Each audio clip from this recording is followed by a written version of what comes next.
नमस्कार। पंचक किसे कहते हैं? क्या होता है पंचक? ज्योतिष शास्त्र में पंचक 5 नक्षत्रों का एक विशेष अशुभ योग होता है।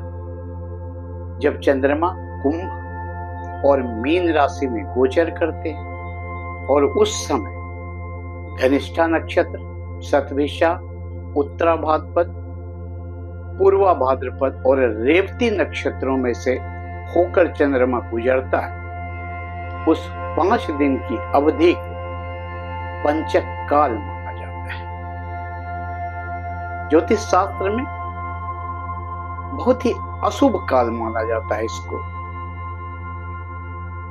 मान्यता है कि पंचक के समय में इन 5 दिनों तक लकड़ी या लकड़ी से निर्मित कोई भी वस्तु खरीद कर घर नहीं लाना चाहिए, अशुभ होता है। दिन के आधार पर पंचक 5 प्रकार के होते हैं। यदि रविवार से पंचक प्रारंभ हो रहा हो तो रोग पंचक होता है, इसमें शारीरिक कष्ट, स्वास्थ्य संबंधी समस्याएं आती है। सोमवार से यदि प्रारंभ हो रहा हो पंचक तो यह राज पंचक होता है। यह विशेष अशुभ नहीं होता है। सरकारी कार्यों में सफलता भी मिलती है और संपत्ति से जुड़े लाभ भी प्राप्त होते हैं। मंगलवार को यदि पंचक प्रारंभ हो रहा हो तो अग्नि पंचक इसे कहते हैं। आग का भय, जलने का खतरा, औजार खरीदना या किसी प्रकार का निर्माण करना किसी चीज का, यह शुभ माना जाता है। यदि शनिवार से पंचक प्रारंभ हो रहा हो तो उसे मृत्यु पंचक कहते हैं। ज्योतिष शास्त्र में यह सबसे अशुभ काल, अशुभ समय माना जाता है। इसमें दुर्घटना, कष्ट, मृत्यु तुल्य कष्ट और मृत्यु की भी संभावना बनी रहती है।